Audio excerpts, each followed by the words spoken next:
ghetto temple, but as God tried to run away, he killed him with his sword and tried to make a deal with the 12 heavenly demons, swearing to sacrifice his firstborn to become the strongest leader in the world. So after Dago told the midwife to kill his son and hide all the evidence, the fat ass witch made it to a river where she was about to drown the useless child. But when she saw a boat in the distance, she decided to cast him down the river instead, and as soon as the disgusting hag pushed him away, a legendary demon appeared to devour him. However, an ugly blind elder sensed the presence of the demon, and used his blade to slash it down with a single strike. Before realizing there was a baby in the boat, with God's ancient power radiating from his insides. On the other side of the world, a man dragged a pathetic victim to crucify him, along with all the other enemy soldiers they defeated. But when he saw his wife getting accidentally killed by his own knights, the man couldn't bear it anymore, and decided to isekai himself by passionately hugging the ground. However, the man somehow survived and became colorblind, but when he approached a mysterious boat, he saw the body of the dismembered baby that was still alive. Throughout the years, the man began raising the disgusting child, and even created fake limbs and skin for him. But he realized that the child couldn't feel any pain, and lacked all emotions. So he named him Hyakimaru, after the Japanese word for 100 demons, and spent his entire life training him to become the coldest super soldier in the world. But after killing thousands of demons and being covered in their blood, Hyakimaru's godly powers activated, regenerating the leg he'd been missing. By the time he turned 16, the old man wished he taught Hyakimaru how to do anything except killing. However, Hyakimaru tried feeling his face for the first time, and hugged onto the man that raised him as if he was his father, before leaving him forever.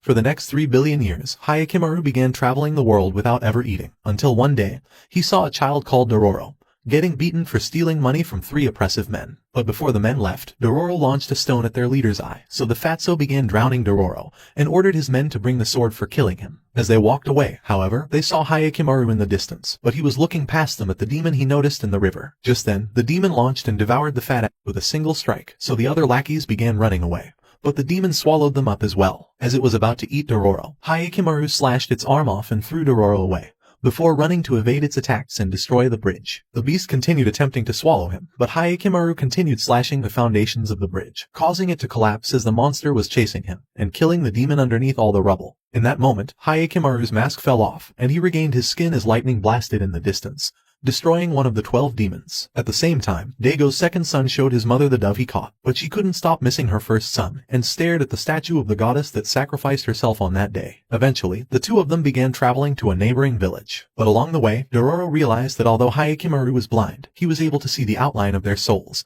and was able to find the demons by the red colors their souls emitted. Eventually, they made it to the village, but as they were about to sleep in the horse stables that night, a mysterious demon came to ring the bells of hell, and left without saying any word. The following morning, the chief took them to meet Lady Bandai, the priestess of the village. When they got there, the priestess apologized for her appearance, saying that she hasn't been able to use her legs after Tyrone blew her back out. But although Dororo thought she was beautiful, Hyakimaru felt the presence of a demon and began trying to attack her. However, Dororo held him off while the other villagers came to take him away, throwing both of them in prison. As Dororo wondered why he was trying to kill the hot girl, the blind elder revealed his presence, and said they had locked him away for the same reason. After all, he recognized Hyakimaru as the baby that was cast away, and revealed that he also had the ability to see the souls of the demons. Just then, both of them sensed the presence of another demon, and Hyakimaru ran to slash its arm off, before jumping inside a well. Together with Muni, they began heading down the secret tunnels until they arrived at the priestess's room, and Hyakimaru knocked her door down before she began revealing her true form.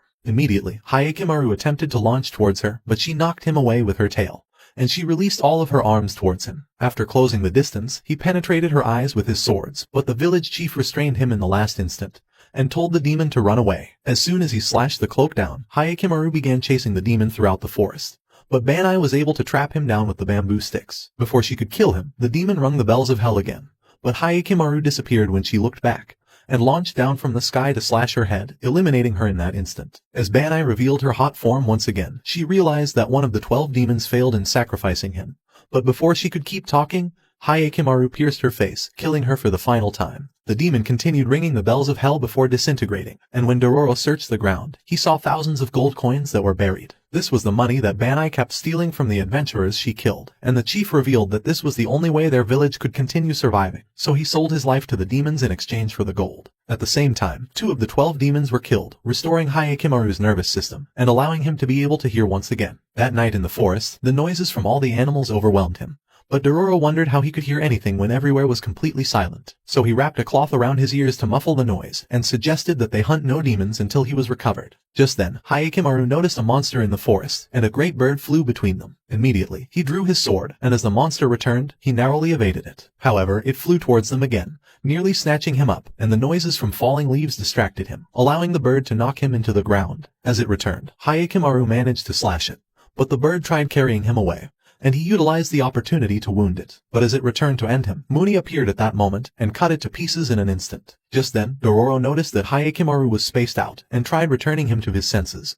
but he was pretty much dead on the inside. The following morning, as Hyakimaru woke up, he began hearing a singing voice and followed it to the river. As he arrived, he realized that the singer was a girl, and the purity in her soul drew him closer to her. As he tried to touch her, she discovered he was blind, but he nearly passed out in her arms, and she noticed Dororo and Muni, thinking they were probably his companions. As they settled in an old abandoned temple, they realized that Hyakimaru was very sick from his injuries, and Muni said he was probably starting to become a real human. As Mio arrived, she told them to stay until Hyakimaru was recovered, and revealed half a dozen orphan kids she was caring for. Just then, the kids appeared before them, and Mio said they were survivors of the war. As Takibo decided to take charge, he commanded the others to leave, and told Mio to get some sleep before her night shift. Later that day, as Dororo decided to meet Takibo, he offered to help him with his duty, but the boy turned him down, saying that he wishes to work as hard as his sister Mio. When Dororo noticed that Muni was starting to leave, he told him that he was going to find a safe path through the forest, and would return afterwards. In Dago's village, a messenger told him that the Sakai clan were waiting at their border, and that they were starting to run out of food as it has not rained in weeks. Just then, Mina appeared, saying that the past was starting to repeat itself. At the temple, Mio decided to check on Hyakimaru, and discovered that he was burning up from a fever. Realizing he needs medication, she promised to bring him some healing potions while returning from her night duty, and just as she began to sing, he wished she wouldn't leave,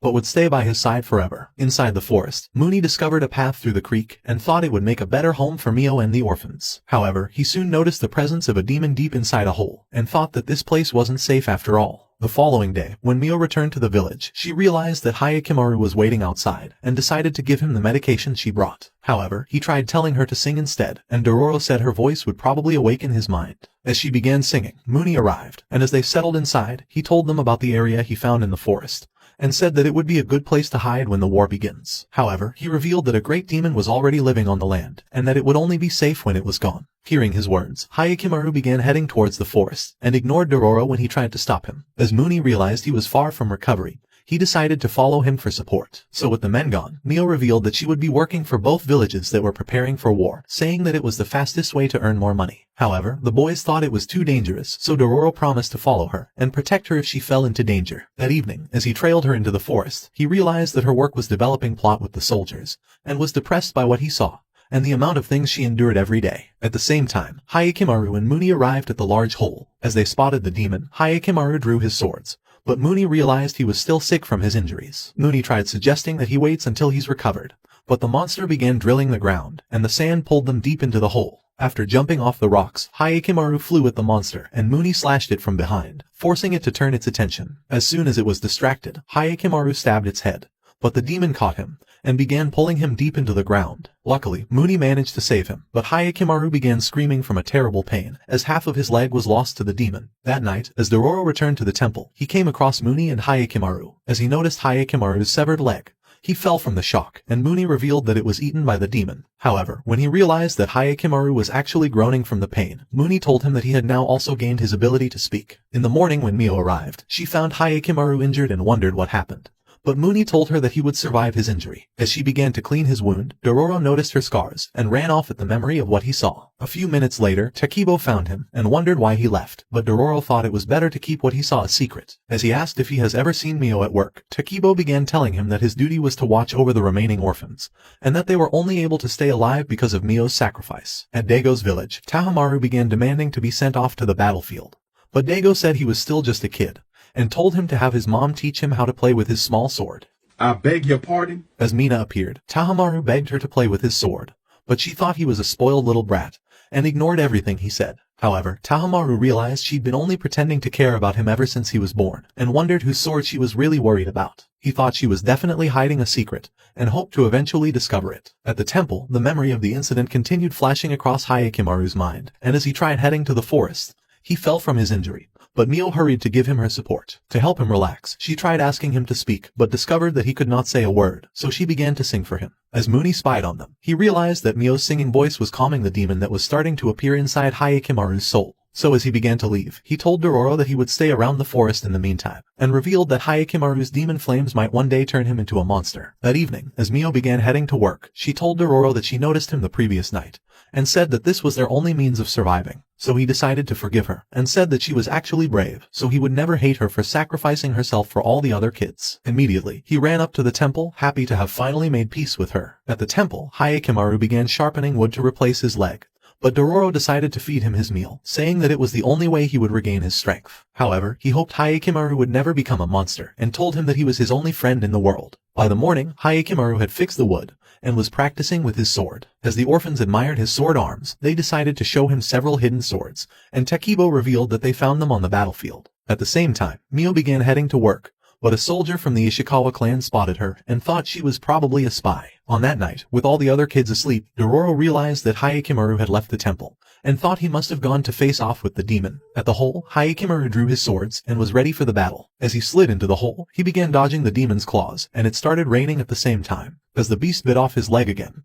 he stabbed it right in the mouth and jumped very high before slaying it in an instant. At that moment, the rain stopped, and Dago's statue split in half. When Mio arrived at the temple, Takibo told her that Hyakimaru had gone off to fight the monster, so she hurried immediately. Just then, a bunch of Ishikawa soldiers arrived and followed her to the temple. As Hyakimaru and Dororo began returning home, the boy was happy to see his leg restored. But after hearing those words, Hyakimaru realized that the temple was burning, as the soldiers slayed the orphans without any mercy. When Dororo arrived, he discovered that all of his friends were dead, and the leader wondered if he was one of the spies. He said that Mio was spotted entering the enemy's camp right after leaving them, so he thought she was selling them off. Thinking he could save her, Dororo began running to her, but the man caught him and threw him to the ground. However, as he tried to end him, Hyakimaru sliced off his hand, so the men surrounded him immediately. At that moment, Hyakimaru discovered that Mio was about to die, and the realization sent him into a frenzy. So he stabbed the first soldier and began killing the rest of them as the anger overtook him, driven by madness and revenge. At the sight of this, Dororo remembered Mooney's words, and thought Hyakimaru might end up becoming a monster, so he stopped him before he could slay the leader, allowing the man to escape.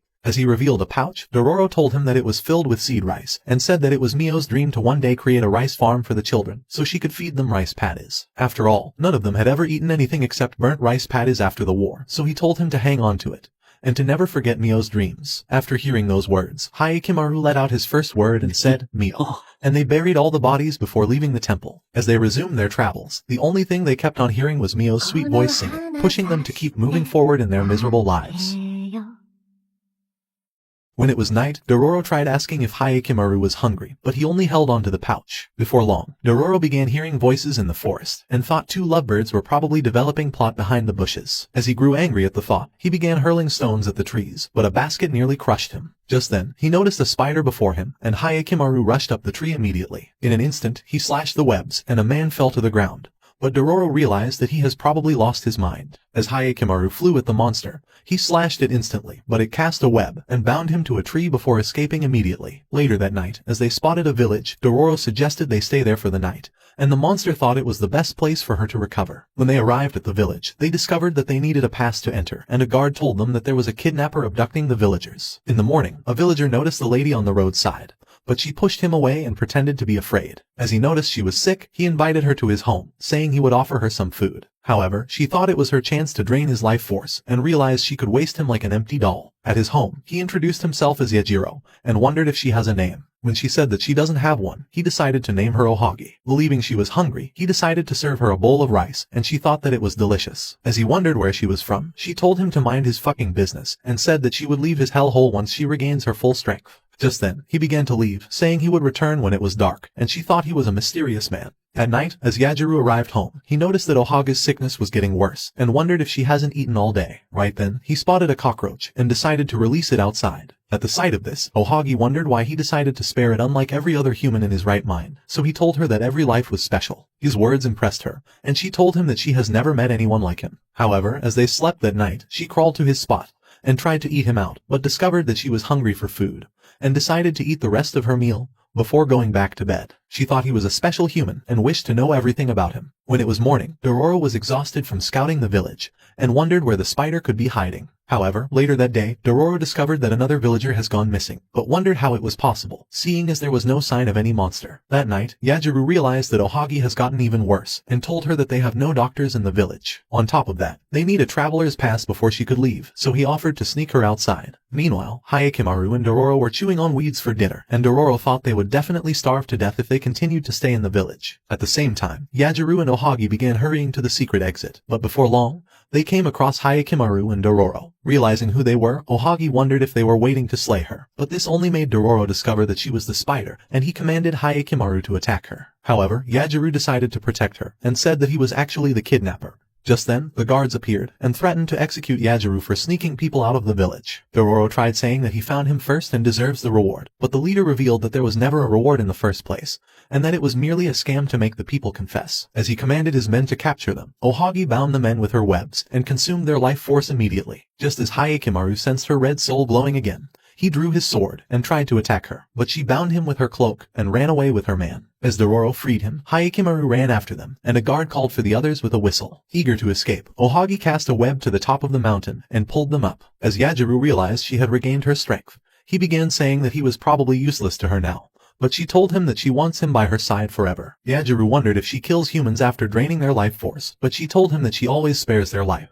but continues to suck their life force every single time. This was all Yajiru wanted to hear, so he offered himself to her, because he was tired of his lonely life anyway. Eventually, they arrived at the secret cave, and Yajiru told her to find her way to the exit, but she suggested that they escape together. After all, his identity was exposed already, and she thought he would never be safe here. However, just as he agreed, arrows pierced his body, and Ohagi realized that the soldiers had found them. As she grew angry, she cancelled the arrows and bound the men, immediately draining their life force. At that moment, she transformed into the spider and captured the others, but Hyakimaru cut her web. As he sliced off her leg, she knocked him away, and told Yajiru that she would not abandon him. However, when Hyakimaru was unwilling to allow her to escape, Yajiru asked him to spare her life, and said that he wants to stay with her forever, so Hyakimaru decided to leave her alone. The next day, they continued their travel, and Dororo noticed that Hyakimaru was starting to smile. A few days later, Dororo began wondering why Hyakimaru was not talking to him, since he had already regained the ability to speak. As they noticed some weird-looking people carrying a girl to the top of the mountain, Dororo thought it was probably a bridal parade, but wondered why the bride was sad. Just then, a boy slid down the mountain, hoping to stop the group, but the wind blew his arrow away. Before he could fire another one, Dororo stopped him, saying that he would not allow him to eliminate the beautiful bride. However, the boy thought he was a clueless moron, and told him that the girl was his sister, but was being married off to a monster. As he tried leaving, Dororo offered to support him, saying that Hyakimaru could defeat any monster. Before long, they arrived at the top of the mountain, and Saru revealed a dark mysterious cloud over their village. He said that the monster was called the Nakasergumo, and that it appears almost every day to devour their villagers. So to save their own skin, they began offering a girl to the demon, and managed to keep the village safe. However, Dororo thought it made no sense, and wondered why girls were specifically being offered to the monster. But even Saru had no idea. Thinking he could scam the fuck out of this loser, Dororo offered to rescue her, but said that it wouldn't be for free, so Saru decided to pay him with worms and a tiny piece of gold. As Dororo realized he could probably sell it, Saru offered to give him more of it if they succeeded, so he agreed to help him, and Saru introduced himself. A few hours later, when the other villagers had returned, Dororo and Saru knocked out the guards, and Saru decided to free Genie. However, his sister told him that she could not leave the mountain, as she was afraid that the demon would devour the entire village in her place. Saru tried telling her to save her own skin, but she told him that her life was far less important than everyone else's. Just then, Dororo began telling her that they would slay the monster, and Hyakimaru drew his sword to prove he was ready. At that moment, the dark cloud began rising towards them, and the guards nearly pissed themselves. In an instant, they were sucked into the clouds, and their devoured bodies were dumped to the ground. As they heard a roar, Dororo tried telling Hyakimaru that the demon was inside the clouds, but his vision was surrounded by a wall of evil flame. Before they knew it, a monstrous centipede descended from the clouds, looking to devour Saru, but Genie pushed him out of the way, and was swallowed in his place. At the sight of the huge monster, Dororo wondered if they even stood a chance. However, as it returned, Dororo tried warning Hyakimaru, but he still could not see shit. Luckily, heated water sprung out of a geyser and revealed a ray of light in the darkness, scaring off the demon, and the dark clouds vanished instantly. However, Saru was sad with his sister being killed, realizing he would never see her again. So Dororo decided to follow him home, but realized he was living in the mountains, and Saru told him that he lives on his own. As he wondered how they could avenge her, Dororo said that he has just the perfect plan. but revealed that Hyakimaru was probably useless at this point. At that moment, they realized that the cloud has expanded, and ashes began falling from the sky. As they discovered it was the skin from the centipede, they realized that it was growing even bigger in size. Seeing how massive it was, Saru thought they couldn't possibly stand a chance, but Dororo revealed that the sunlight was its weakness. So the following day, Dororo pretended to be a new bride, and successfully lured out the monster. Immediately, he started running away, and as he dodged the centipede, he jumped into a hole. But he emerged outside to draw its attention, and started running away again. However, as he slipped, the monster tried devouring him at that instant, but he luckily made it into the hole. At the same time, Saru was waiting on the mountain, and just as he spotted the monster, he launched a flaming arrow at the geyser, causing it to erupt into a mighty explosion, burning up the monster. However, just before the sun appeared, it quenched the fire, and released more fumes to cloud the area before rising high for the kill. At that moment, Hyakimaru drew its attention with a rock, and launched his arrow at the monster. As he fired another and a third arrow, he rushed at it and slashed its face, causing it to crash. However, it was still alive, and he narrowly dodged its tentacle before getting knocked away. Dororo realized he could draw Hyakimaru's attention towards the monster, so he jumped down the mountain, landing on top of it, and screamed at Hyakimaru to follow the sound of his voice. As the monster hurried away, crashing through a rock, a stone knocked Dororo unconscious. Just then, Hyakimaru began screaming, desperate to draw its attention, but was knocked away. Even so, he continued screaming, and managed to stop the demon before it devoured him. As he took the onslaught, the beast threw him high into the sky, but Dororo directed him with his voice, and he pierced its eye, forcing it to emerge from the clouds, and the sunlight began molting its skin. Right then, Hyakimaru jumped inside its mouth and ripped it in half instantly, causing it to vanish. With the monster slain, Dororo was happy to have survived the battle, as they fell into a river. A few moments later, Saru spotted Genie inside the water and realized that she was still alive, so he was happy to be reunited with her. Right then, Hyakimaru began to groan, and his fake nose fell into the water, allowing a real nose to grow in its place. A few minutes later, as Saru gave Dororo the remaining gold he promised, he realized that it was a rotten piece of food, and wondered how they would survive on this. But Genie decided to thank him with a flower. As they began leaving the mountain, Hyakimaru smelled the flower and said Dororo's name for the first time. When he heard that, Dororo realized Hyakimaru was starting to regain his full humanity. Later that day, as Hyakimaru sniffed a flower, he decided to smell Dororo's face, but he pushed him away and fell from exhaustion. As he tried to stand, he fell again, and Hyakimaru realized that something was definitely wrong with him. So he carried him to a nearby village, and tried asking for help from a farmer, but the man ignored him. As he met another man, he tried telling him that Hyakimaru was really sick, but the man told him that he's not a doctor, and decided to leave. Having nowhere else to go, Hyakimaru left him on the ground, and Dororo remembered that this was exactly how his mother died. Luckily, a woman found them and decided to take them home. As Dororo regained consciousness, he thought Hyakimaru must have abandoned him, and tried to leave, but she managed to calm him down. Just then, she realized that Dororo was actually a girl, but as she noticed the manjushagi flower, Dororo revealed that it reminds her of her parents, and this made her sad. 6 years ago, her father was the leader of a group of warriors who fought to eliminate the samurais for destroying their village during the war, but was led to a trap by her evil uncle to kill all of them. With all his men dead, one of the soldiers stabbed her father from the back, but he took him with him to the afterlife, and they watched as the village burned before them. Being the only two surviving members, her mother began caring for Dororo on her own. But as they traveled for weeks without any food, her mother passed out in a field full of manjushagi flowers, and she begged Dororo to be strong, and to survive until the war was over. So her words inspired Dororo to survive, and she told the woman that she would never give up. As she wondered how the girl traveled for weeks without any proper food, she told Hyakimaru that his companion was actually a girl. A few days later, as they began to leave the village, Dororo wondered if Hyakimaru has discovered that she was a girl, but he merely ignored her secret. At Dago's village, a messenger began telling him that his abandoned baby may have survived, and that a commander in their army was attacked by a mysterious man with prosthetic arms. Hearing these words, Dago wondered if his son could possibly be alive. Later that day, a chief told him that it hasn't rained in 2 months, and he thought all their rice fields would begin dying from the drought soon. At the same time, another chief revealed that a new clan were preparing to wage a war against them, and Dago thought it couldn't possibly get any worse. So he rode off to his temple, thinking that Hyakimaru was definitely responsible for the broken statues, as he was starting to reclaim his body parts. Before his eyes, a mystical smoke revealed Hyakimaru, and Dago realized he was right after all. Meanwhile in the forest, Hyakimaru charged at a monster and slayed it in an instant. A few minutes later, as Dororo washed the blood off his clothes, she began suggesting that they visit the nearby village for some food. Just then, she noticed his pouch and wondered if it was his family's crest, but Hyakimaru only stared at it. At Dago's village, Tahamaru decided to ask the messenger about the baby he's been looking for, so the man told him that the baby disappeared 16 years ago. However, when he asked him why he was looking for the baby, the man decided to bite off his tongue, and Tahamaru realized that the secret was probably very bad. So that evening, he decided to confront his father, demanding to know why he's been asking for a baby. However, Daigo screamed at him to fuck off, and told him to stick his ugly nose into his own business. The following day, as his men found him on the island shore, Tahamaru began telling them that his father probably thought he was still a kid, and said that he must prove himself to everyone. At that moment, he noticed several villagers on the shore, and decided to ask if they were under attack. One of the villagers told him that they were being eaten up by a monster inside the lake, and said that they would never be safe with the monster alive. Tahamaru realized that this was his perfect opportunity to prove himself, so he told them that he would annihilate the monster, and his men followed him for support. That evening, as they began rowing their boats to the center of the lake, the fishermen noticed that the oar was stuck, and the boat stopped moving.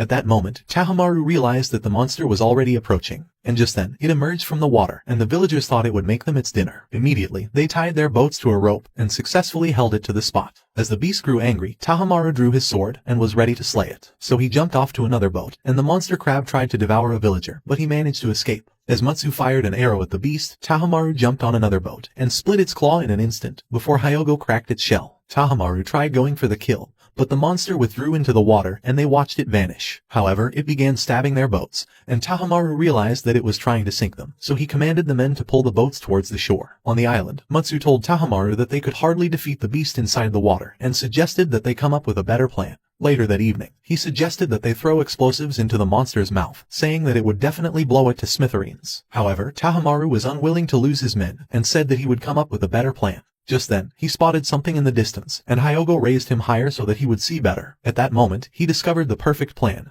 and was certain that the monster was as good as dead. So the following day, the people began cutting wood and digging a new path around the island, and eventually created a wooden gate to seal all the water. When they were done, they decided to lure the monster with a boat before sealing it outside. At Tahamaru's command,